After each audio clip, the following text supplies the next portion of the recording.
Thanks very much for that, expertly done. Welcome, everybody. This is the fifth in the webinar series that the Global Entrepreneur Program within the Department of International Trade is doing during this COVID lockdown. We want to try and help and support companies to, well, do business in a different way and react to what's changed in the world at the moment and get the most out of the opportunities which have arisen as a result of what's happening, but also to manage, obviously, some of the downside impacts as well. So the ones I'm going to be talking about today is getting the introductions. We're all stuck at home, both the people we want to meet and us. So how can we start?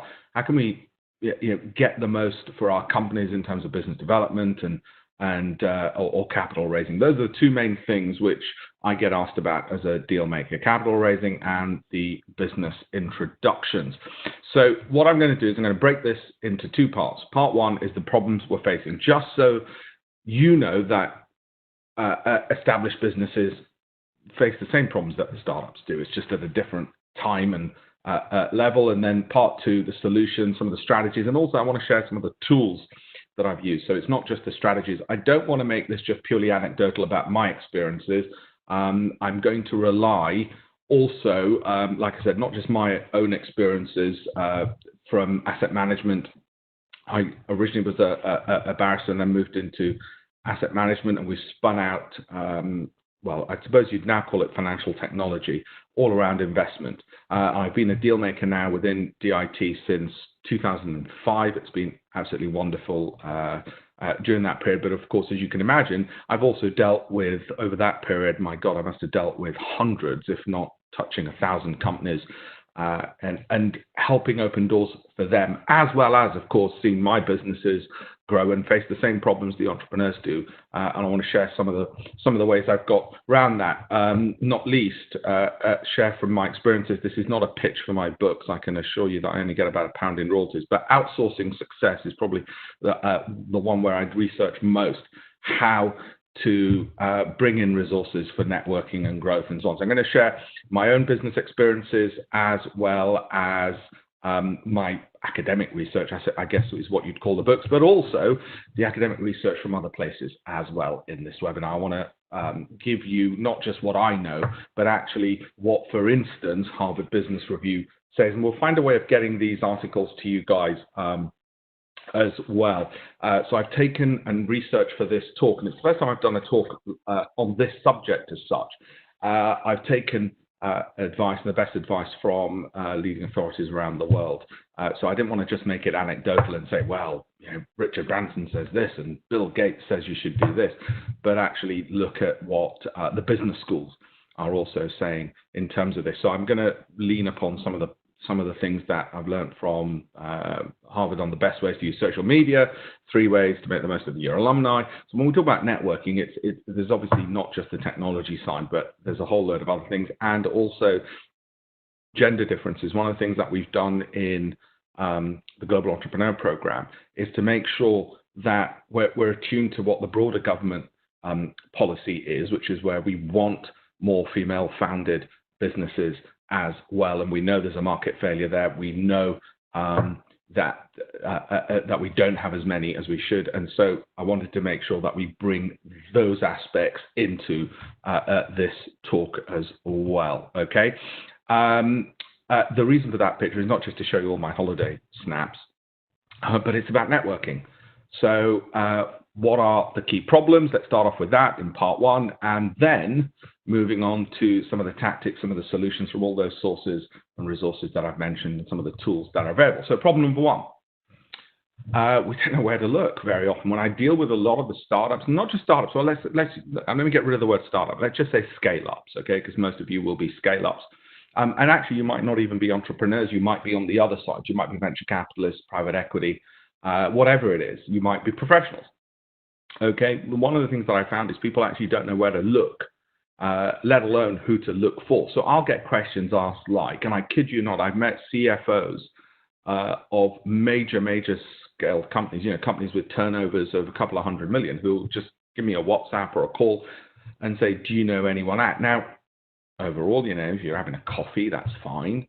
But out of the blue, you've got a million things to do. ask, and they know that I've got a big Rolodex, do you know anyone at, becomes a bit of a pain question. So how do we get rid of some of those issues? Occasionally you've got people who are just frantically, some entrepreneur one morning wakes up and goes, right, I need to know, and they're firing out emails. You can tell, can you introduce me to this one? What about this one? What about this? And they're just sending things, whether that's in my deal maker capacity or in my personal capacity through my networks. That's not going to be an efficient way to solve your problem of how to get those doors open. So we're going to have to look at a solution for that. Problem number two, they don't know what to ask for. I'll get, well, can we meet for a coffee? The kind of generic, well, yeah, in the broader scheme of things, you might think, well, that's a reasonable thing to ask for. There's an old saying, if you want money, ask for advice, and if you want advice, ask for money. I think there's more efficient ways than just out of the blue asking, so can we meet for a coffee? To get to the end goal that we want, we need to be more efficient, more targeted, more specific, and mindful of the person we're speaking to. Them. There are people who've got ample time for. I mean, we're not even going to have coffees nowadays anyway, but ample time for can we jump on a call? But what I find is that the person asking you often isn't aware of the individual they're asking and the circumstances they're in to make it easier. And the ones that I've seen network the best and get the best results, apply some of the solutions I'm going to talk to you about, and the ones who don't, and I've seen over obviously 15 years which ones businesses go like this upwards and which ones sort of go plateaued. So I'm going to talk through some of those solutions. Okay, and the things I want us to consider first of all, and again these problems, is the cold emails where forget the intermediary and the introduction, it goes straight to the individual. It might be me. On the whole, we know they don't work. So whilst they're the last resort, let's work out a solution which is more effective than just spray and pray. Stalking on social media isn't cool. I get a little bit disconcerted when somebody will say, oh yes, I saw that lovely picture of you with your son. And I'm thinking, where the hell did you get your hands on that one? It is a funnel. I want you to treat this like a business. The introduction aspect is a funnel of leads, and I'll show you how in the solution part to work that funnel out, and again, some of the tools to use for that. We do want to be talking to partners rather than associates. If we can, we want to get at the top and work our way down. I've noticed people trying to do this sort of start at the bottom and work their way up. There is statistic to show, however, and I know why people start at the bottom and work their way up. There are statistics to show that the people at the top are obviously far less likely to answer, but we want to start more ambitiously, and I'll tell you why. I've got some empirical data to suggest that works better. And specific. So I'm going to get into the specifics of how to zone in as opposed to the generic mistakes that people I see making, and therefore they're wasting a lot of their time and energy. They're not wasting mine or whoever it is they want to make the introduction, because we've got a delete button. Well, obviously, if it's a GP thing, I'll reply back and teach them how to do it properly. But if it isn't, often you'll get people not responding for a reason. Problem number three, well, we'll hear a lot of talk about these high-performing teams, this concept of high performance. It applies to getting introductions. It applies to networks. A research study was done a couple of decades ago about how Bell Labs creates star performers. Now, we all want in our businesses star performers. And what they found, one of the critical factors they found, if not the most critical factor in Bell Labs in terms of star performers, in terms of innovation, in terms of all the things which are still important to this day, they compared the star performers, and they had lots of metrics. It was an academic study, lots of metrics to measure who and which companies did the best against which ones, the star performers or the mediocre performers, and they compared against a control group. And they found that the star performers had not necessarily the resource to get to the right people, but the resourcefulness of networks.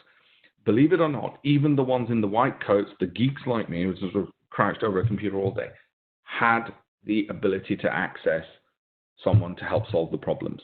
It was having the right strategies and tools. And that's why this is more important than just, I need to get hold of X, Y, Z. I don't think this is taken as seriously as it ought to be. And like I said, there's obviously, as you'd expect, research done to show that if you want to be a star performer, if you want to get a high-performing team, we need to build up their ability to be more resourceful at getting access. How do we do it? What are the solutions? I want to turn to the most important part of the webinar, having sort of set it up, is the solution strategies and some of the tools around that. Okay, so first one, and I find it shocking. I still have to tell people to do this, and I taught people one-to-one in the Global Entrepreneur Program how to do this, and it's worked immensely well for them and for me. Remove the introducer's frictions. You want something from me, just saying, do you know anybody at? Guess what? That's going to go into my email. We know how we all do emails. We triage them. If I can do it immediately in 5 seconds, it gets done. If it's going to take me reading and reading and reading, it's going to get pushed lower. And that's not just in relation to introductions. As you know, it's in relation to everything. So why should it be any different with introductions, or God forbid, on WhatsApp? And I can tell when people aren't taking my time seriously, or let alone what they're doing, and they're trying to move their workload to me. The venture capitalists will tell you that this doesn't work because they often get asked for introductions to people within there. The companies will tell you this when you don't remove friction. So what do I mean by that? And I apologize for putting lots of text on the screen. It's the best way I thought of doing it. Let me just explain this. How much time and effort do you spend trying to acquire a client? Just think about that. Don't think about the introductions and the door opening. Just think about how much time and effort you and your business spend trying to acquire a client. And I bet it's a heck of a lot. How much thought do you put into it? Just think about that. How much time do you spend making that access, getting hold of that client, bespoke, working out what their needs are, how your product provides them with a solution, all that research you do into it. If you didn't do any of that, you wouldn't even be here, okay? How much time do you spend doing the background research, their needs, their recent news items, to find links?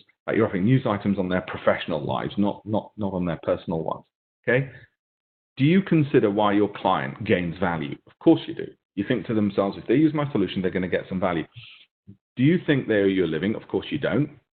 And you don't think they should just buy your product because you've rocked up one day, right?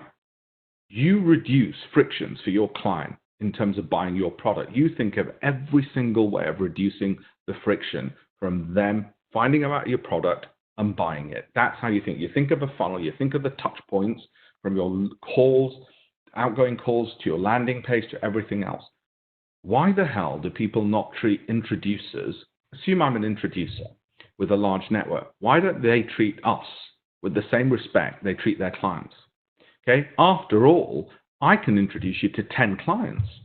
I'm a multiplier. I'm worth more than your client is because I can introduce you to 10 of them.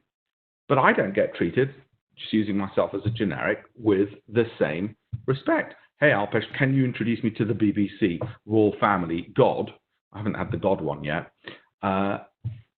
That literally is the kind of request. If we can make you think with the same hat you do with clients, and I don't mean you as in the people on this webinar, but more broadly, the effectiveness I've seen with GP companies when we've done this has been a tenfold improvement, if I were to use a rough figure. A warm introduction, we know from a shared connection, so from an introduction, from an introducer, is 5 times more likely than cold calling. So it is well worth treating me like a client, okay? LinkedIn, that's the source of that data, 5 ways, and I'm not going to tell you, hey, just go on LinkedIn, guys. That's the source of the data there. They also found personal introductions have a 500% higher success rate than unsolicited approaches. So you've got 2 approaches, you've got 2 strategies, the unsolicited cold call, you've got me. The cold call to the client, people take loads and loads of effort over. It gets wasted because they could have gone through the introducer, used the same amount of effort and got 10 times as many clients. I have seen in the last 15 years where, and by the way, not every one of, I'm just going to use myself as an example. Not every introduction works. My God, when they do, seen companies go to the races, but those are the ones who've taken the same effort over the introducer as they do to the client. I'm not there to be your business development officer, which is why we need to have strategies which will work, okay? And the strategies that you'll need, and here are some rules. You find out who I know, maybe send me your spreadsheet of who you want to be introduced to and the research you've done to show that I might know them, and where I don't know them, at least I can scan through your spreadsheet and work out, oh, actually, I do know X, Y, Z. There. You draft the email.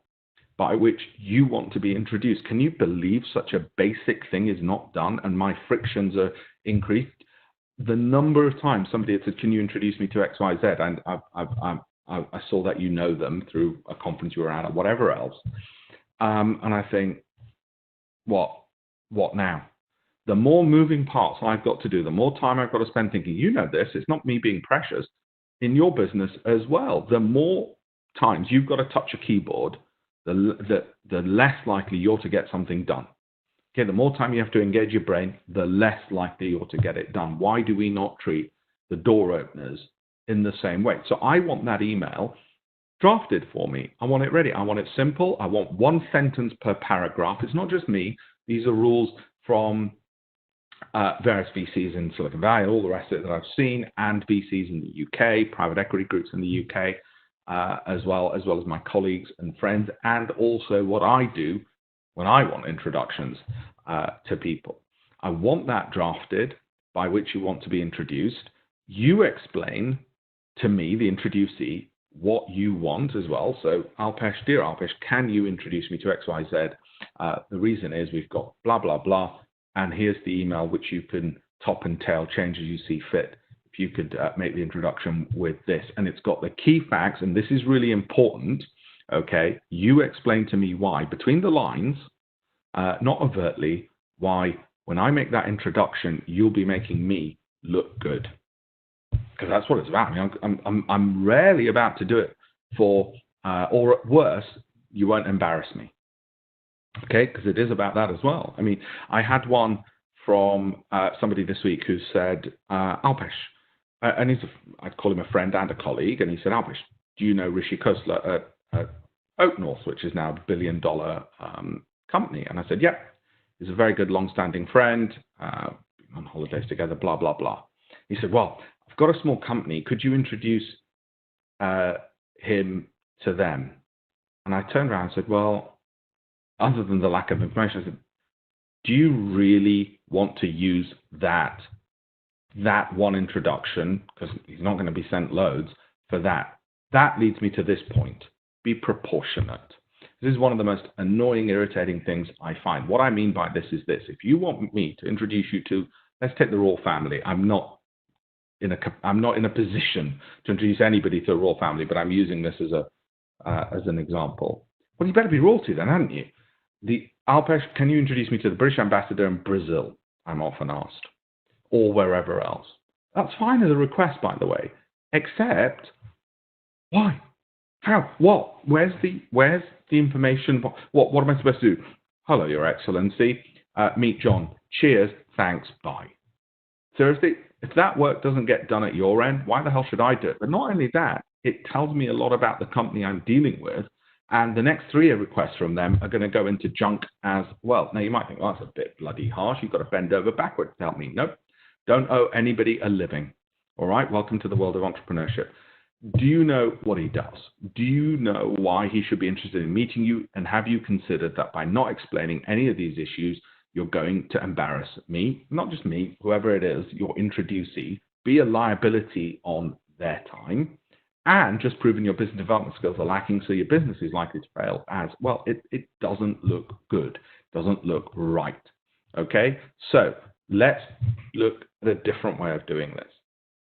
Let's find the right contact and get to the specifics first. Let's remove some of the problems of do you know anybody at and just send out random messages. What are the tools available? What are the resources? What are the skills? Tools, resources, skills. Tools, resources, skills. Let's look at some of them. This is a pretty useful, as good as any, whether it's investor research or finding clients. You'll all have this, I'm sure. But why it's not used for the introduction part, God knows.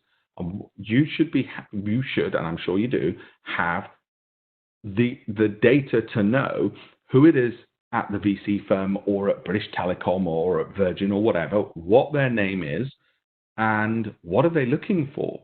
Just saying, oh, we've got a solution might be relevant. Have you got any research to show? You know, even if you share your spreadsheet with me, at least I'll know, okay, this isn't just somebody trying to take advantage. They've actually done research. I want to help this person because look at how much they've helped themselves. What's the value add for them, which is vital work? Now, I know this is a pain in the ass. I hate doing work as well. I'm as lazy as any other entrepreneur. But actually, if we want the introductions, which could give a 5 to 10-fold increase, then these things from the back end are going to not just help your business, but are going to help the introducee make that happen. When I've seen the best of the best do things like this, I've actually sat down with them. I have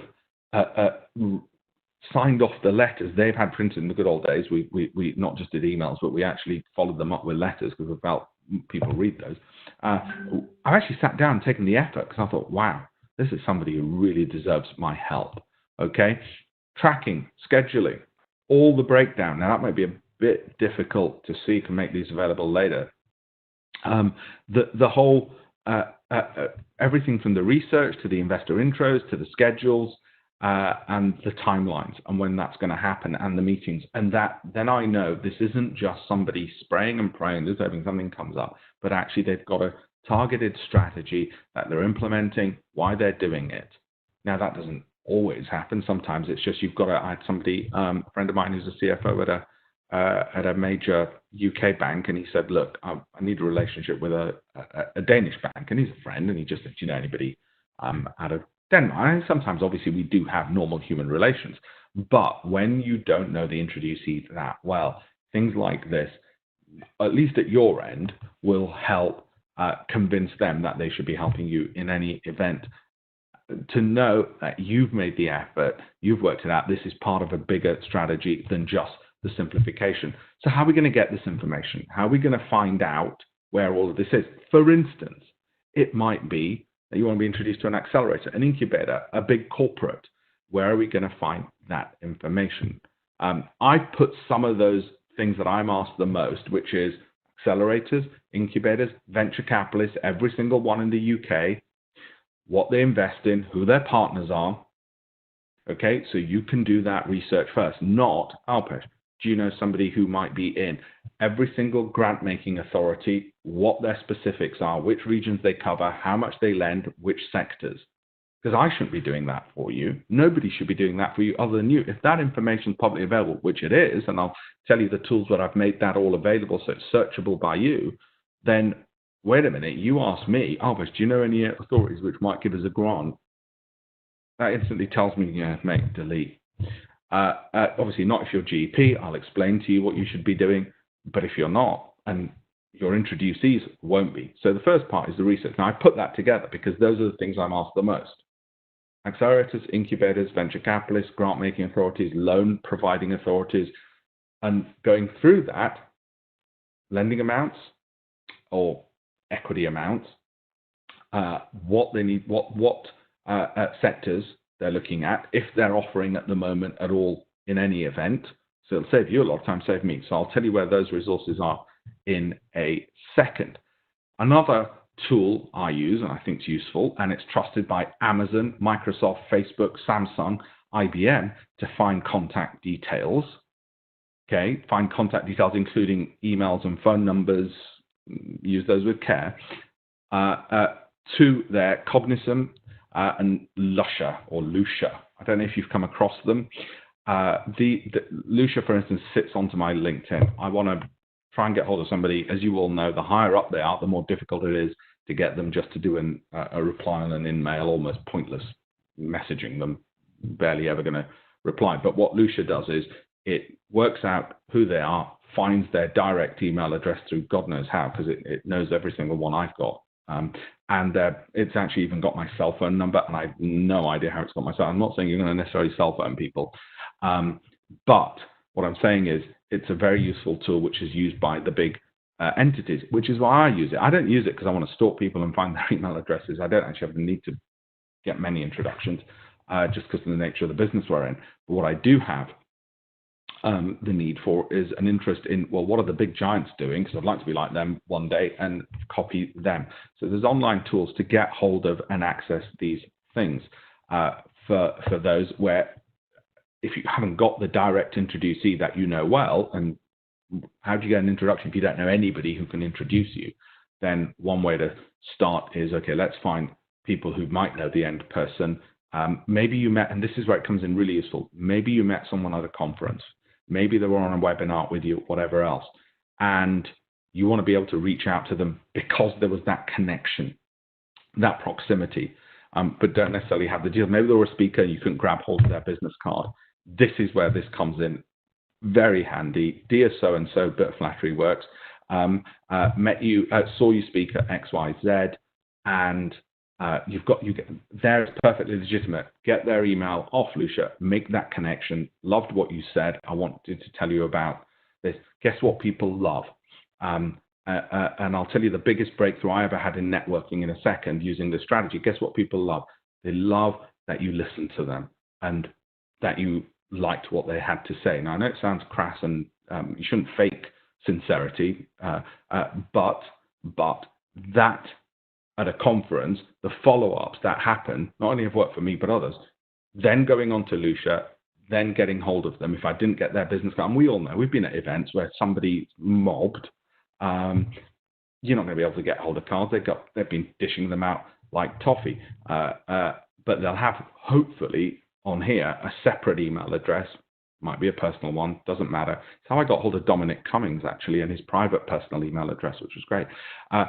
What I did, my biggest ever breakthrough in networking happened about 20 odd years ago when I needed to meet, and I was a complete nobody, still am, but back 20 years ago as a real nobody, needed to meet 10 of the world's leading hedge fund managers. I wanted to set up a hedge fund, and therefore I wanted to meet 10 of the world's leading hedge fund managers. How the hell do you meet 10 of the world's leading hedge fund managers?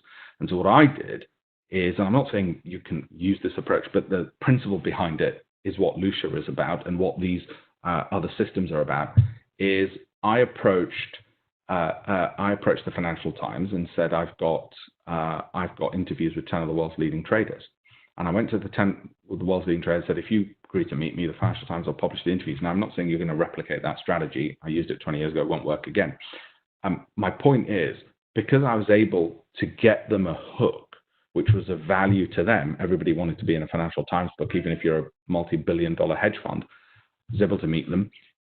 That hook of, well, what's in it for me? Why, great, Alpesh, I heard you speak. Here's a product, boom. Here's a product, make your life easier. No, I want it more direct. What Lucia allows you to do, or these other products allow you to do, is contact that individual with a thought, just 5 seconds, of why they're benefiting. That has been an instrumental tool. Now, hopefully, when you look at some of these tools, or Cognizant, or whatever, there's a whole load of them. Okay, when you look at them, it'll get your juices running for what's specifically relevant for your business, what's specifically relevant for you. There's another strategy. Now, this is going to sound way too over-optimistic to you. Your ambitious scale-ups. I don't think your ambitions should be lower when it comes to getting introductions than they are in terms of your business goals. Every single one of you on this webinar who are entrepreneurs will at some point or other have decided you want to be a unicorn. Okay? If you haven't, and you just want to be a lifestyle business, you've got onto the wrong webinar, right? You'll have decided you want. So you've got these immense high ambitions with an incredibly low probability of success. That's what it is. The probability of becoming a unicorn is relatively low. Those are my ambitions for my business. I don't care that the probability is low. It's what makes me an entrepreneur. My point is, why are those same ambitions not there when it comes to the people you need to get in front of? The life-changing thing, in my case, was using that clever strategy with the Financial Times in the book, and happened 20 years ago, which, guess what happened? It saved me a lifetime's worth of work, because I got the trading strategies to help, and the advice and the mentoring to set up the hedge funds, and fantastic, got to where I needed to get to a hell of a lot quicker than trying to work up the bottom way up. I'm not saying you don't do the bottom up. I'm saying top down work. So how are we going to do that? What's another strategy which I've seen work well for others and successful people and for myself? Forget myself. I've seen and observed work well, and from the academic literature that I've pulled in, it's supported by this. It's the pull strategy. It's not just you pushing yourself and your services at others. How do you pull to get the big boys to contact you? Media display of expertise sounds easy enough, doesn't it? Of course we know it's very difficult. I happen to, and there's lots of opportunities thanks to the internet, of pitching column ideas. Now people think, I haven't got time to do all of that. Speaking, we're in the webinar world at the moment, but put webinars to one side, and there's more opportunities to speak at webinars as well. LinkedIn posts, if nothing else, and tagging the people you want to meet. If you can't write, use Fiverr. They've got some phenomenal journalists who will write the stuff for you for a couple £100.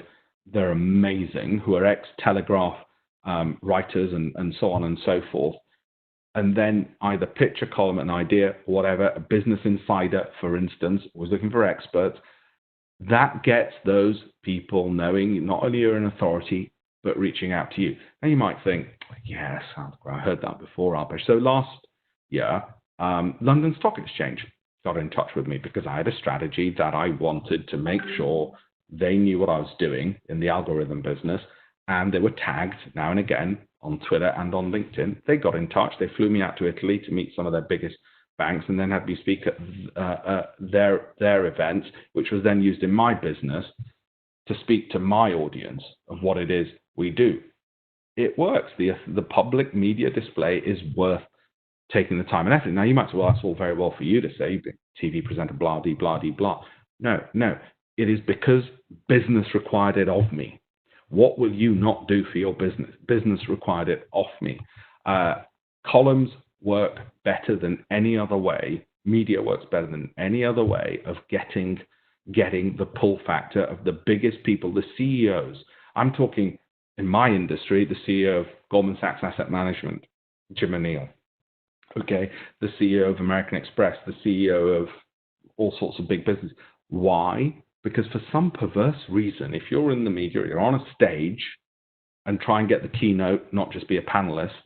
Okay, if you're on a stage, the way social norms work is you must be somebody worth speaking to. You must be more knowledgeable than everyone else.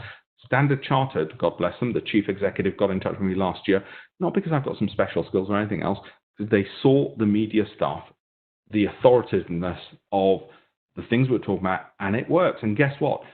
That one thing, the amount of time I spent on that and the cost was negligible compared to only relying on the traditional methods of PR agencies and business development people.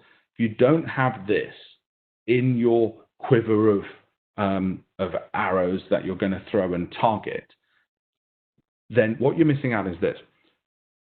Business development, 99% of it is just the norm. Each year we'll get a 5% increase or 10% increase in sales, yeah? We're all on this webinar in a different area. We're in the area where, screw that, we want to start at the top and we want giant, massive leaps forward as well. So we're going to have two strategies. We've got to have the, you might call it long shots, which is what mine was when I reached out to the leading traders in the world. The long shots, strategically well thought out, because if one of those hits, and they will if you keep persisting at them, you will have a tenfold increase in where you're trying to get to and what you're trying to achieve. Okay? Some more tools. So I've mentioned to you in terms of tools, the data research, every single VC, every single grant making authority, every single lending authority, who the contact is, what their names are, who the partners are at each of those entities, who the decision makers are, what their emails are, what they're investing in, what sectors, what size, all of that information I've collated from various government sources. I've put it on that website, tech2great.com. It's completely free. It's principally because I kept getting asked the same things over and over again on GP stuff. And there's only two main pages: great resource for entrepreneurs, great resource for funding. And all that information, that research, everything I talked about, solving those problems, getting to the solutions is on there, plus some of the academic stuff. Now, in this, obviously, there's a limit to how much I can get into in terms of details. It also has links to some of the best advice from some of the best VCs for getting introductions and getting those warm introductions to people. But if I was to summarize it, do the hard work for me.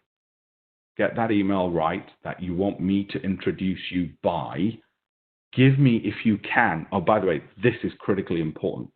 Don't just say, do you know Jim Smith at Barclays Bank? I mean, for God's sake, after this webinar, don't say, do you know anybody at Barclays Bank? Because it's going to get deleted. Don't even say, do you know Jim Smith? Remember those tools I showed you? Give me their address, email address. Give me their email address. Alpesh, this is Jim Smith. He's at Barclays. I wonder if coming from you, and this is the email that you've drafted, where I can just hopefully cut, paste, forward. Dear Jim, great company, XYZ. That removes my frictions. It makes sure it gets done. I've got one question here. Well, actually, that was the end of the presentation. And shall I do the Q&A? Shall I read out the question? Do you want to read them out? How do you want to do it?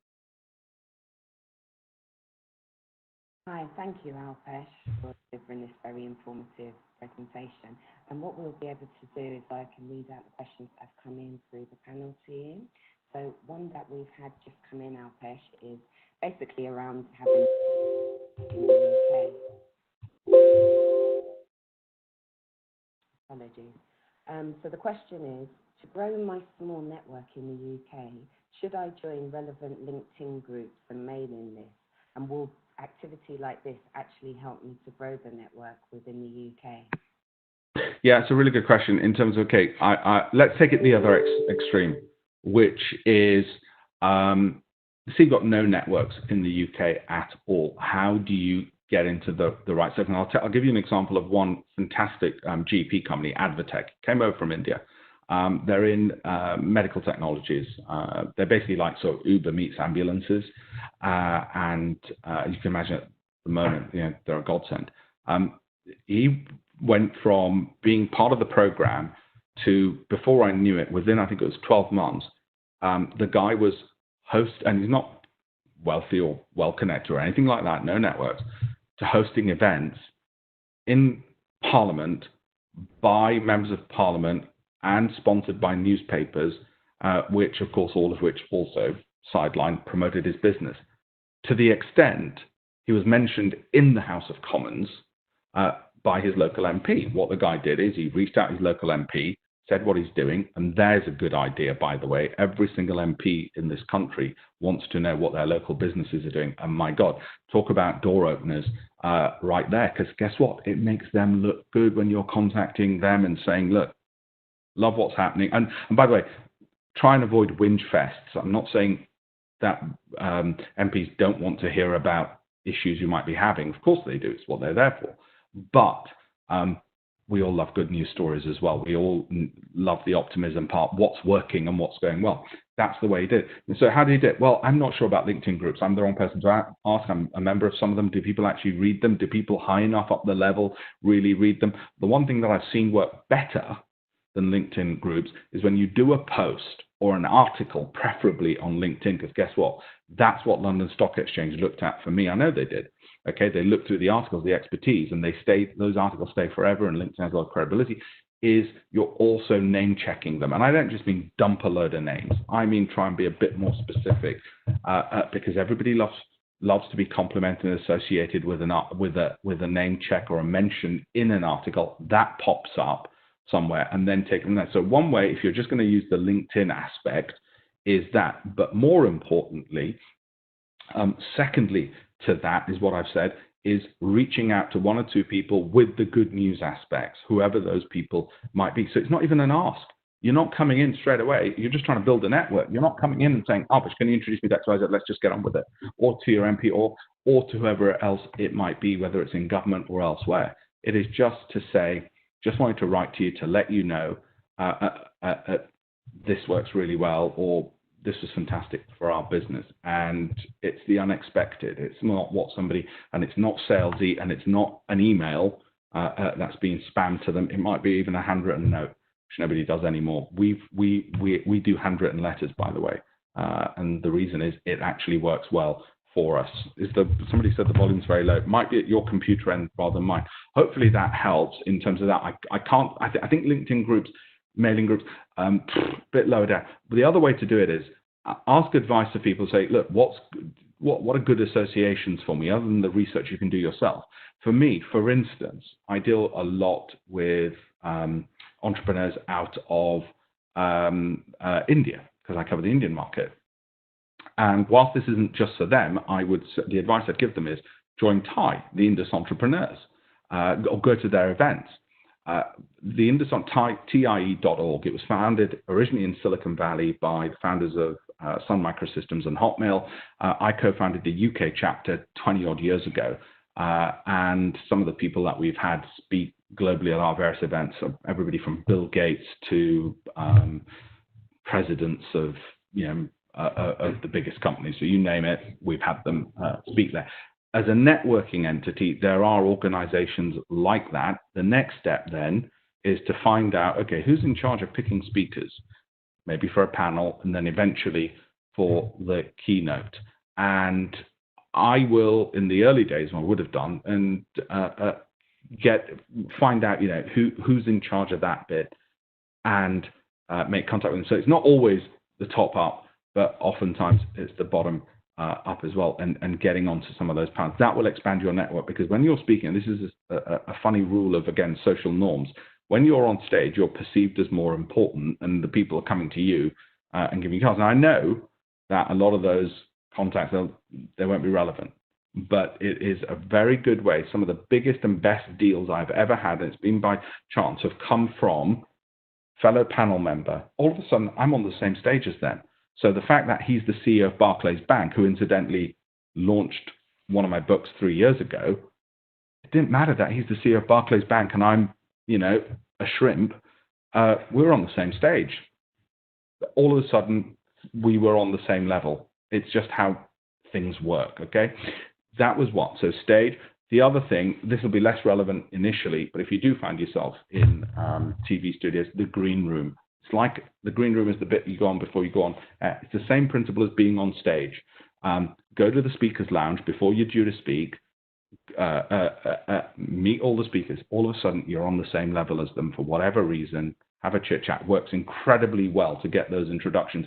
They have been the most lucrative sources of business deals for me than virtually any other thing ever. Sorry, I've given too long an answer. The next one. Thank you, Alpesh. Another question that we've had come in was around upskilling the capability of team members. How do you ensure that the team behind you make the best of the opportunities that your long shot gets? Multiple times, this founder has had long shot hits, but the team was not up to the task of being able to follow through. What advice would you give this founder? When it's the long shots and they're big, you've got to be in charge. I mean, I for good or bad, I've seen friends go from zero to becoming billionaires. I don't just mean there's Rishi, Peter Cruddas, there's Hilton Nathan. There's a whole bunch of my friends, and I'm not saying the old joke. I can't remember who said it. It was somebody very witty who said, "When my friends succeed, a little bit of me dies." That's not the point I'm making. The point I'm making is observing how they've done it. They're the ones at the lunch. It is not fobbed off to secretaries and to staff. It is them who are following up with the big shots and making sure everything, they're on top of that process. It's too important. If the person you're supposed to meet is big enough, important enough, that's got to be you. For those who are options traders, it's an out of the money option. It's a lottery ticket. It's a 1 in 100 chance. But I've seen it pay off too often, not just in my life, but in others, to ignore.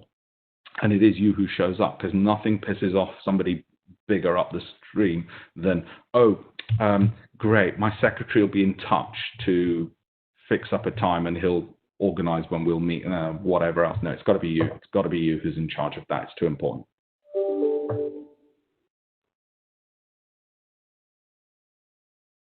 Sorry, next question. Thank you, Alpesh. Another question that's actually been emailed into us ahead of the webinar, so I know you may have covered in it, but it's still worth us going through it. One of the founders has asked about the usefulness of actually recording webinars and using a webinar as a tool to get out in there in front of potential clients. What advice and tips would you give around recording a webinar highlighting your company? So I never believed in web. I didn't even know. 10 years ago, a friend of mine at Barclays said to me, you should have financial software and you should use webinars. And I said, who the hell's going to buy for a webinar? Are you mental? Don't be daft. And this is B2C, by the way. So might not apply B2B, but B2C. And lo and behold, it's the most important revenue line in our business. Let me tell you something. We make more money selling software via webinars than we do on the hedge fund side. Because remember, on the hedge fund side, we only get a proportion of the fees of the profits that we're making for our end clients. Okay, and you've got office costs, you've got very expensive staff salaries, you've got all of this coming out, and then the proprietor gets the money. You know, I'm at the bottom of the list. Everybody else is at the top of the list. Okay, make more money selling software, which is one reason why I think Jeff Bezos left D.E. Shaw, who's a hedge fund manager, and set up a small tech company selling stuff on the internet called Amazon. The webinar side of our business on software makes more money. It's shocking how that works. So yes, use the webinar. I'm talking B2C. B2B, I'd have to think about that. But B2C, what we found is live webinars work better than recording. However, when you do the little recordings, what we do, like most people do when it comes to content creation, let's talk content, let's talk business development, let's talk opening doors on the push side, showing our expertise. Those are recorded, they appear on LinkedIn, they're on YouTube, they are snippeted on various social media, Medium, Quora. Quora is great in terms of not necessarily the biggest CEOs, but Quora, Quora, where people post questions, you can answer them and you see who's got the biggest followers. They're some of the best ways. If you really want to know, when it comes to marketing, I mean, we're expanding a bit from introductions, but it is a subset of marketing. Probably one of the best people. The marketers that I like are actually not the Harvard Business Review types, and I should have put up the name of one of them. I'm going to tell you his name now. Is not those types. It's actually not the academics, and it's not London business schools and all the rest of it. They're fine, but one thing that I've discovered is these business schools have become so academic, and I was at LBS giving a talk a couple of months ago. They've become so academic and removed from actually the real world. And what happens is I like the hustlers. The person who's made me the most money was a guy who left school at 16 with no qualifications, and he's probably my closest friend. The guy's a hustler. He was working at Barclays, left all of that, 16, no qualifications, because the hustlers get shit done. So sort of in a roundabout way to answer this, probably the smartest hustler when it comes to opening these doors. And if you ever want to know, well, what should I do in terms of expanding networks, selling my products, marketing, what I often do is I'll Google Neil Patel and then the question, Neil Patel, how to use Facebook. Neil Patel, he's not relative. Neil Patel and how to XYZ. Because on a marketing bit, he's a hustler. He gets stuff done. And he's actually used by some of the biggest corporates in my industry, would you believe? Where you'd think, well, hedge funds don't use hustlers. Oh, yes, we do. To get stuff. So yes, about the videos, but exactly how to use them. Look at him, see what he says in terms of getting those introductions to the right people. He deals again more with the B2C, but yeah, getting that, repurposing that content, getting it out there, showing that expertise, and on that LinkedIn article that you're going to do, or the post where that video is going to appear, make sure you found the experts and written why. You know, I got, by the way, just one more thing on this.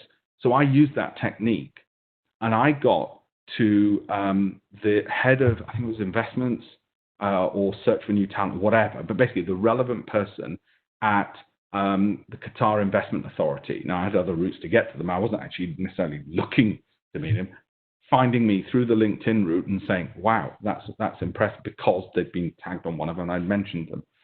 But you've got to have a follow-up as well. There's no point having an introduction and not having anything to do with it, but it does work. So yes, I'm sorry, a long-winded way of saying webinars are completely underutilized on the B2C from what I can tell. And for us, it was a total game changer to a level I cannot tell you. And there's an underworld of people using webinars to sell software B2C, okay? And there are a bunch of people who aren't and don't get it. And one of the best examples I've seen of this recently was a investment software company. And until the guy did a webinar, after the guy did a webinar, I got a load of emails from people saying, "Hey, I'm going to keep that software. This is great. This is great. I can't believe how well it works." I'm still not sure why it works so well, but it's to do with human engagement and the ability to see somebody's face on the authenticity of it all. So yeah. Thank you, Alpesh. Okay, we've actually come to the end of the questions that we had posed to us for this particular webinar. So thank you again for delivering a very informative session. And I hope the founders on the line have found this useful and will be able to take away some of Alpesh's key learning points. Just to let you remind you guys that, again, this was the 5th in the series of the GEP webinar program, which has been developed to ensure that companies are aware of the different support that's available to them during this current health crisis, and also techniques that are available to help you get out there and identify new clients. We'll be following on with the theme of this session on our next 2 webinars.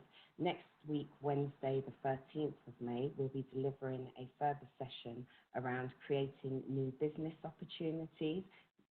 This will be delivered by our GEP dealmaker, Jude Oar, and the following day we'll also be looking more at communicating to clients at this time, and this will be delivered by the Rochester PR group, and we will be emailing this information out. So once again, thank you very much for dialing in today, and if you have any further questions about the GEP program, please email us at global.entrepreneurs@trade.gov.uk. Thank you very much. Bye. Thank you. Thanks, everyone. Thank you.